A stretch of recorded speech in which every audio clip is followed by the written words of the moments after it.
Have you ever wondered what it means to grow old without a support system? In today's video, we explore the profound and often overlooked reality of elder orphans, individuals who face aging without children, spouses, or close family to lean on. As our society shifts towards greater individualism, more people find themselves navigating their golden years alone, grappling with loneliness, financial insecurity, and limited access to essential care. Why should you watch until the end? Understanding the challenges of elder orphans is crucial not only for those who might find themselves in this situation, but also for friends, communities, and policymakers who can make a difference. By staying with us, you'll gain valuable insights into the growing trend of elder orphans, learn practical steps to prepare for the future, and discover ways to support yourself and your loved ones in maintaining a secure and connected life as you age. Join us as we shed light on this important issue and explore solutions that can help ensure no one has to face their later years alone. Stay hopeful, stay connected, and take care of yourselves. If you are not subscribed, I recommend subscribing and activating the notification bell so you don't miss any videos. With your support means a lot to me. And if you enjoyed this video, you can help me continue spreading the valuable lessons by liking and sharing it. If you like the topic of this video, please comment 1. If you don't, please comment 0 to let me know how I can improve and make better videos for you. Now, let's begin. The rising trend of elder orphans is not only deeply concerning but also profoundly emotional for those of us who see the direction society is heading. It's a topic that we cannot afford to ignore any longer. We need to have open and honest conversations about what this means for ourselves, for our communities, and for future generations who will one day face the same issues. It's heartbreaking to witness more and more people, especially as they reach their golden years, finding themselves in this vulnerable position. But what exactly does it mean to be an elder orphan? It's far more than the sadness of losing your parents, although that loss alone is devastating. Being an elder orphan means living without children, without a spouse, and often without any close family members who can offer emotional, financial, or even basic physical support. It means that as you age and your needs inevitably increase, you're left to navigate those challenges alone. You might still have friends or a social network, but when it comes to the deep, consistent, and often unconditional support that family traditionally provides, it simply isn't there. This reality can feel crushingly lonely. Imagine aging and realizing that when your health falters or you need someone to lean on, no family is around to support you. That thought can be terrifying. Sadly, this isn't an isolated problem, something that has existed for quite some time. But what makes it even more distressing is that this phenomenon of elder orphans is on the rise. In my research, reading countless articles and studies on the subject, I've seen a surge in experts highlighting this growing issue. What frightens me most is that, particularly here in the United States, we are just not equipped to handle it. Our social safety nets are weak at best, and the infrastructure we have in place to care for those who are aging alone is severely lacking. This should alarm all of us, especially as we move toward a future where more people will face old age without the traditional family support system. I want to share a bit of my personal experience because I think it highlights the very real and raw emotions that come with facing the possibility of becoming an elder orphan. I'm 69 years old, and while I'm fortunate enough to live in low-income senior housing, which I am incredibly grateful for, I'm all too aware of how precarious my situation is. The housing is affordable, but that's only because I'm still relatively healthy and able to live independently. If my health were to decline, and let's face it, as we age, it's not a matter of if, but when I would need to move into assisted living or potentially require more intensive care. And that's where the fear sets in. I know, deep down, that I wouldn't be able to afford it. The harsh reality is that I'd likely end up in a nursing home, a place where my monthly social security check would go directly to the facility. They would take care of my basic needs, but that's not how I envision spending my final years. But can you imagine spending the last chapter of your life in an institutional setting where you're just one of many being cared for in a system that often feels impersonal? I shudder at the thought, and yet I know I'm not alone in this fear. The truth is, most people my age, myself included, haven't made the necessary plans for when we can no longer take care of ourselves. It's a sobering realization that weighs heavily on my heart every day. But if you are still watching this video and find these lessons useful, please comment one below to let me know that you are still here with me. When I think about the future, it's hard not to feel overwhelmed by the challenges that come with aging without a support system. According to the AARP, about 12% of the population aged 50 and older are now classified as elder orphans. That's 12% of people who are facing the same fears and uncertainties as I am. And this number is only growing. It's not just a statistic, it's a stark reminder of the reality we are facing. More and more people are finding themselves in this position as they age, and as family structures continue to change, the situation is becoming even more widespread. Divorce, the choice to remain childless, and even the fragmentation of extended families have all contributed to this growing trend. And the truly heartbreaking part is that even for those who do have children, there's no guarantee of support. Estrangement, geographical distance, and even the pressures of modern life can lead to a situation where, despite having biological family out there, you still feel abandoned, alone, and effectively an elder orphan. I can't help but feel a profound sadness when I think about this. The idea of growing old without the love and support of a family, of not having someone to rely on when things get tough, is a painful and deeply personal fear for many of us. But it's not just about feeling alone, it's about the very real, practical implications of aging without a support network. Who will help you when you can't make decisions for yourself? Who will advocate for you when you need medical care? Who will simply be there to hold your hand when you're scared, vulnerable, and in need of comfort? These are the questions that haunt me, and I know they haunt many others as well. What's more, our society's response to this growing issue has been woefully inadequate. And we don't have the infrastructure to support people who are aging alone, and that needs to change. We need stronger social safety nets, more affordable housing options, better healthcare access, and community-based support systems that can step in where family is absent. It's not enough to just acknowledge the problem. We need to take action to ensure that no one has to face the fear and uncertainty of aging alone.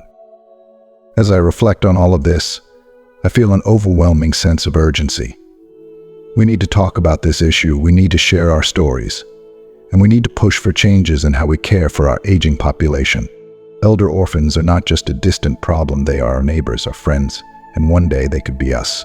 It's time to start planning, not just for ourselves, but for a future where no one has to face the terrifying prospect of aging in isolation. We all deserve to age with dignity, love, and support, and it's up to us to make sure that happens. This shift in how we care for one another feels so stark when I think about how different things used to be. I often reflect on my mother's experiences growing up during the Great Depression and into the 1940s. Back then, there was such a strong sense of community and family, people stuck together in ways that we don't often see anymore. My mother would tell me stories about how her family took in people who weren't even blood relatives. It didn't matter if you were related or not. If someone in the community was struggling, whether they lost their job, ran out of money, or couldn't put food on the table, they'd move in with you till they were back on their feet. And it wasn't just about taking care of your own. It was about looking out for your neighbors and the people around you. There was this shared sense of responsibility for each other's well-being.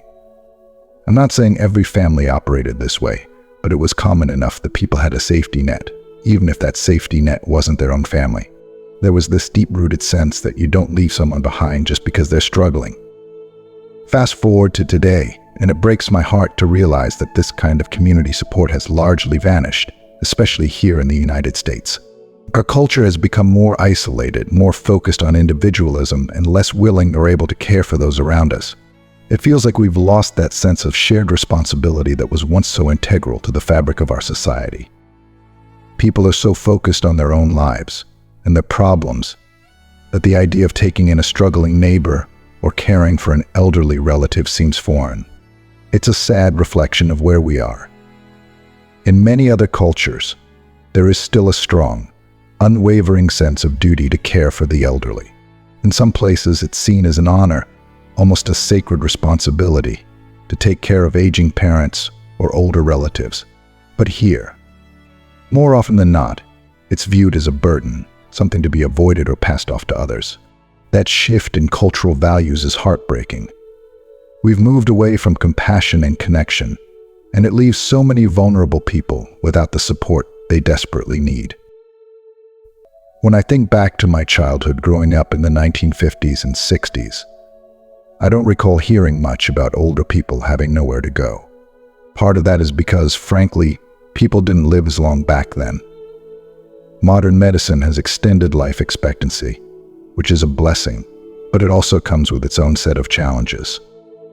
With longer lives comes a longer period where people may need care and support, and that's something I don't think we were prepared for.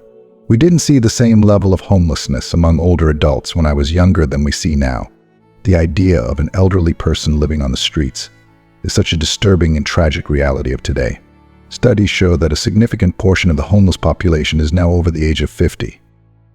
Can you imagine that? People who have worked their entire lives, who might have once had homes, families, or jobs, now find themselves without any support as they age. It wasn't as common when I was younger, and while some of that is due to issues like addiction, a growing number of these homeless individuals are simply aging people who have outlived their resources and support systems. They're not all addicts or people with severe mental health issues. Many are just ordinary people who, through a series of unfortunate events, end up alone and without the means to take care of themselves. So what are we left with? A rising number of people over 50 don't have the financial resources, family, or even close partners or friends to rely on. Many of us are living alone, which is manageable as long as we're healthy and independent. But what happens when we're not? What happens when the day comes that we can no longer get by on our own? This is the harsh reality that elder orphans face. I can't help but think about it all the time. I do everything I can to take care of myself and stay healthy, but the truth is, none of us can predict the future. It's a sobering thought to realize that, despite my best efforts, I may end up in a long-term care facility for years before I die. The idea of spending my final years in a place like that, without the comfort of family or the warmth of familiar surroundings, is deeply unsettling. And yet, it's a reality that so many of us may have to face. It's not a pleasant thought, and I wish it didn't have to be this way. I wish we could go back to a time when we took care of each other, when family and community meant more than just words. I wish that we as a society placed more value on caring for our elderly, on making sure that no one has to face the fears and uncertainties of aging alone. But for now, all I can do is keep going, keep taking care of myself, and hope that I don't end up spending my final days in an institution. It's not the future I imagined for myself. And I'm sure it's not the future many of us imagined, but it's the reality we live in. And that's something we all need to come to terms with before it's too late.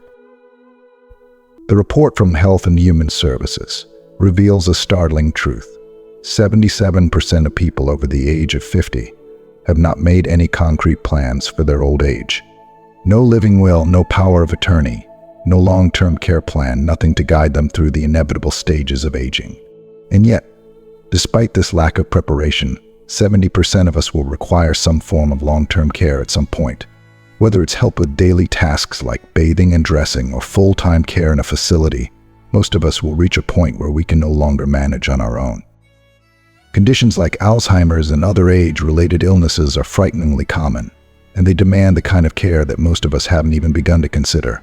The fact that so many people, including myself, haven't made these critical preparations isn't necessarily because we're careless. It's because facing these uncomfortable truths is overwhelming. We don't want to think about a future where our independence slips away, where we might become vulnerable or need someone else to care for us.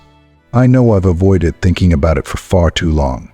Right now, I'm managing okay, but I realize that everything could change in an instant. The hardest part to accept is that I don't have the safety net of family or the financial resources to rely on when things take a turn for the worse. So what can we do about this looming issue? The first step, I think, is to take control of our health while we still can. It's something within our power, and it's one of the few ways we can give ourselves a fighting chance. For me, I'm working on my health in small, but meaningful ways. Losing weight has been my primary goal, as it's a major concern for my overall well-being. But beyond that, I've committed to regular exercise, even if it's just walking or doing exercises tailored to older adults. I've also made changes to my diet, watching what I eat more carefully than I ever did before. These are all steps that I can control. And while they don't offer any guarantees, they do give me some peace of mind that I'm doing what I can. And yet, even with these efforts, I know that health can change unexpectedly. We could wake up tomorrow and find ourselves facing a diagnosis we never imagined or an injury that leaves us unable to live independently. That's why it's so important to not only focus on our health, but to start making those difficult plans now, while we still can do so. If you are still watching this video and find these lessons useful, please comment below to let me know that you are still here with me. The National Institutes of Health have identified 3 major concerns that are particularly relevant for elder orphans like myself: loneliness, chronic health conditions, and mental health issues such as depression and anxiety. Loneliness, thankfully, hasn't been a significant issue for me. I've always been a bit of a loner, so I'm more comfortable with solitude than some others might be. But I know that for many, living alone as they age can lead to deep feelings of isolation and abandonment. It's heartbreaking to think about, but it's a reality for far too many older adults. Loneliness can be devastating, especially when there's no one to reach out to, no family or close friends to rely on. That's why staying socially connected, even if it's just with friends or neighbors, is so important. These relationships can be a lifeline, offering not only companionship but also emotional support. Friendships can help stave off the worst of the mental and emotional toll that comes with aging alone. Chronic health conditions are another major concern. As we age, our bodies naturally wear down. We may develop conditions that require daily management like diabetes, arthritis, or heart disease. Without a support system, managing these health issues can be a daunting and exhausting task. And yet, so many of us will face this challenge alone. It's one of the reasons why it's so critical to take care of our health now, while we still have control over it. But again, there are no guarantees. Even the healthiest of us can end up with unexpected health problems that require long-term care. That's where planning becomes essential. We may not want to think about these things, but the reality is that we have to. Whether it's setting up a living will, designating a power of attorney, or simply making sure that we have a plan in place for long-term care, it's something we cannot afford to put off. Mental health is perhaps one of the most overlooked aspects of aging, and yet it's incredibly important. The stress, anxiety, and depression that often come with aging can be just as debilitating as physical health problems. For elder orphans who may not have a strong support network, these feelings can be even more intense. The fear of the unknown, the worry about what will happen when we can no longer take care of ourselves, and the loneliness of living without close family, all of these can take a severe toll on our mental well-being. It's why staying engaged with others, even in small ways, can be so vital. Whether it's joining a club, participating in community activities, or simply staying in touch with friends, these social connections can provide not only companionship but also a sense of purpose and belonging. For me, I'm trying to take things one step at a time. I'm focusing on my health, staying connected with the few friends I have, and slowly beginning to think about those difficult decisions that I've been avoiding for so long. It's not easy, and I'll admit that there are days when the future feels overwhelmingly uncertain. But I know that the best thing I can do is take control of the things I can, and make peace with the things I cannot. It's a slow journey, but it's one that I'm committed to making. And I hope that by sharing my story, others who find themselves in a similar situation will feel encouraged to start taking those same steps. Because while none of us can predict the future, we can at least try to prepare for it. Mental health is such a critical issue, especially as we age, and it does not get enough attention. As we grow older, we become more vulnerable to conditions like depression and anxiety, and those emotional struggles can lead to a decline in our physical health as well. I've dealt with anxiety my whole life, and while it hasn't necessarily gotten worse as I've aged, it's still something I have to actively manage every day. For others, the weight of depression can become a much more serious and debilitating issue. It can lead to withdrawal, isolation, and even neglect of one's well-being. The thought of older adults quietly suffering in silence, cut off from the world, is heartbreaking. Mental health and physical health are so closely linked that when our emotional state starts to deteriorate, it can take a toll on our bodies, too. This cycle is particularly hard on elder orphans. who might not have the strong support system of family and friends to check in on them or help them through the hard times. So what can you do if you're facing the prospect of being an elder orphan, feeling overwhelmed by the uncertainties of the future? First and foremost, don't give in to despair. It's easier said than done, I know. But I firmly believe that maintaining hope and a positive attitude is one of the most important things we can do for ourselves. Even when life feels overwhelming and the future seems uncertain, we have to hold on to hope. It's all too easy to let our minds spiral into worst-case scenarios, imagining ourselves living in a gutter at 90 or stuck in a nursing home for decades with no one to visit us. But that kind of catastrophic thinking doesn't serve us. It only makes things feel darker and more unbearable. There's a concept in psychology called thought stopping, where you tell yourself stop when you catch yourself spiraling into negative thoughts. It's a way to interrupt that cycle of anxiety and refocus your mind on something more productive. When those fears creep in, it helps to remind yourself to focus on what you can control today. You can't control the future, and none of us can predict exactly what's going to happen. But you can take steps right now to take care of yourself. Maybe that means creating a living will or setting up power of attorney so that your wishes are clear if you ever find yourself unable to make decisions. Maybe it means looking into long-term care insurance if it's financially feasible. Or maybe it's simply about making sure you stay connected with friends or neighbors. Human connection is vital. Having someone you can call, someone who knows you and cares about you, can make all the difference in how you feel day to day. We don't need a big social network, but we do need meaningful connections to help us feel grounded and supported. If you are still watching this video and find these lessons useful, please comment 3 below to let me know that you are still here with me. Another thing to consider, if you're able, is getting a pet. I can't emphasize enough how much of a difference a pet can make in someone's life, especially as we age. Studies have shown that having a dog or a cat can improve both mental and physical health. Pets provide companionship, which is especially important when you're living alone, and they give you a sense of purpose. I have a neighbor in his 70s who struggles with serious health issues, and yet every day he's out there walking his dog, rain or shine. The dog is his reason for getting up in the morning, and it gives him something to look forward to every day. Having a pet can motivate you to stay active, to go outside, and to maintain a routine, all of which are crucial for mental and physical well-being as you age. Plus, pets offer unconditional love and companionship, which can be a huge comfort during tough times. For those who might feel like they're facing this alone, it's so important to remember that you're not powerless. Yes, the future can be frightening, especially when we don't have a clear support system. But there are things we can do to prepare, to care for ourselves, and to give ourselves the best chance at living a fulfilling, meaningful life as we age. Whether it's taking proactive steps like creating a will or power of attorney, staying socially connected, or even bringing a pet into your life, these small actions can make a big difference. The key is to take things one day at a time and not let the fear of the future rob you of the peace you can have in the present. While we can't control everything, we can control how we approach our lives today. And by doing that, we give ourselves the best chance of facing whatever may come with strength, grace, and resilience. As we come to the end of this important discussion, I'd love to hear from you. What have you learned so far about the realities of aging, mental health, and the steps we can take to protect ourselves as we grow older?